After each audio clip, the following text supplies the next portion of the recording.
বিচারের আওতায় নিয়ে আসার জন্য আমি প্রথমে এই দাবি জানাচ্ছি। কারণ এখানে উপস্থিত আছেন আমার কোরআনের পাখি ভাইয়েরা, ইভেন বিভিন্ন মসজিদ মাদ্রাসার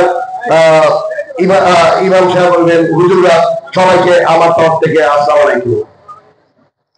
আসলে এই আজকে যদি না আসতাম তাহলে আমার মনে হয় আমি অনেক বড় একটা মিসই করতাম। কারণ এখানে এসে এত সুন্দর কোরআন তেলাওয়াত শুনতে পেরেছি, এটা শুনে মনটাই মরে গেছে। এর জন্য প্রথমে এত সুন্দর যারা কোরআন তেলাওয়াত করেছে এবং যারা এখানে যে কোরআনে পাখিরা আছেন সবাইকে আমার মনের অন্তঃস্থল থেকে আমি ধন্যবাদ জানাই। আপনি কি পাইকারি বা খুচরা ব্যবসা করছেন, চাইছেন সেরা দামে মানসম্মত পণ্য? তাহলে আপনার জন্যই আসছে gaussia-bazar.com। যে আজকে এই অনুষ্ঠানটি আসলে এত সুন্দর করে আয়োজন করেছে মুরাপাড়া ইউনিয়ন বিএনপি। এবং আমি বলবো যে আমার এই বড় ভাই খোকন ভাই যে এই অনুষ্ঠানটাকে এত সুন্দর করে আয়োজন করেছে যে যে কেউ দেখলে বলবে সারা বাংলাদেশের সবচেয়ে সুন্দর অনুষ্ঠান ইনশাআল্লাহ এখানে হচ্ছে।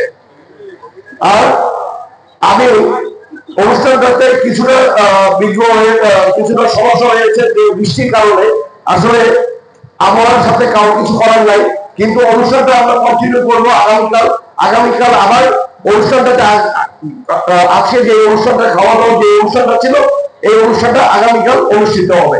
এই জন্য আমি রূপগঞ্জ থানা বিএনপি এবং যারাই আছেন তারা নারায়ণগঞ্জের যারা আছেন তারা এখানে আসার জন্য সবাইকে একসাথে মিলে আমরা শহীদ রাষ্ট্রপতি জিয়াউর রহমান সাহেবের মৃত্যুবার্ষিকী উপলক্ষে আমরা দোয়াটা এখানে সবাই একসাথে মিলে ইনশাআল্লাহ করবো। আসলে একটি কথা বলতে কি, মানুষ কতদিন বাঁচে সেটা বড় জিনিস না, বেঁচে কি করে এটা আমার সবচেয়ে বড় জিনিস।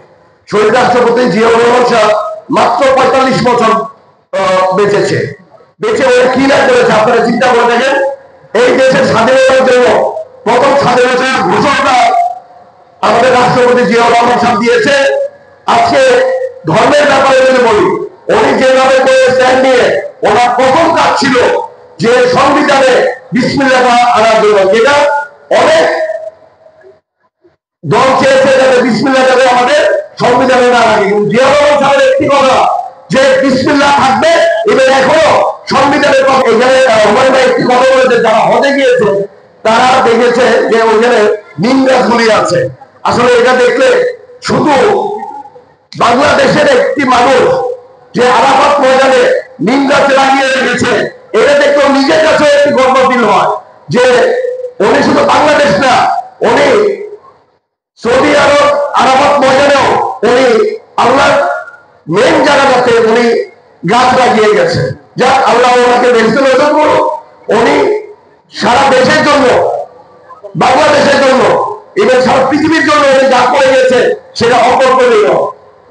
আজকে যদি উনি বেঁচে থাকতো তাহলে এই দেশটি অনেক আগে মালয়েশিয়া, সিঙ্গাপুরকে ভিজিট দিত। আল্লাহ যাতে আমাদের অনেক দেশ আছে, পার্শ্ববর্তী দেশ আছে, বিভিন্ন মহল আছে যারা চাইলে এই বাংলাদেশকে উঠানোর জন্য, এই জন্য ওনাকে চিটাগানে ওনাকে একটি আর্মির মাধ্যমে ইভেন আমাদের বিভিন্ন মহলের মাধ্যমে ওনাকে শহীদ করে ফেলেছে। যাক, আজকে ওনার যারা ওনাকে মারার পিছনে যারা জড়িত আছে ছিল, আমি প্রথম ওনাদের সর্বোচ্চ বিচারের আওতায় নিয়ে আসার জন্য আমি প্রথমে এই দাবি জানাচ্ছি। কারণ অনেকে আছে যে এখনো যারা ওনার মারার পিছনে ছিল, যে এখনো আমাদের সামনে দিয়ে ঘুরে এই জিনিসটা যদি আমরা না দেখতে পারি, এটার জন্য আমি সবার প্রথম আমাদের দলের কাছে এবং রাষ্ট্রের কাছে প্রথম আমি এই দাবি জানাচ্ছি। যাক, আমি আর বেশি কথা বলবো না, কারণ আজকে জুম্মার দিন সবাই নামাজে যাবে। যে এইখানে এত সুন্দর আয়োজন করেছে তাদেরকে আমার অন্তঃস্থল থেকে ধন্যবাদ জানাই। এই ধন্যবাদ জানাই আজকে তো বৃষ্টির দিনও যে আপনারা এই। আপনি কি পাইকারি বা খুচরা ব্যবসা করছেন, চাইছেন সেরা দামে মানসম্মত পণ্য? তাহলে আপনার জন্যই আসছে gaussia-bazar.com।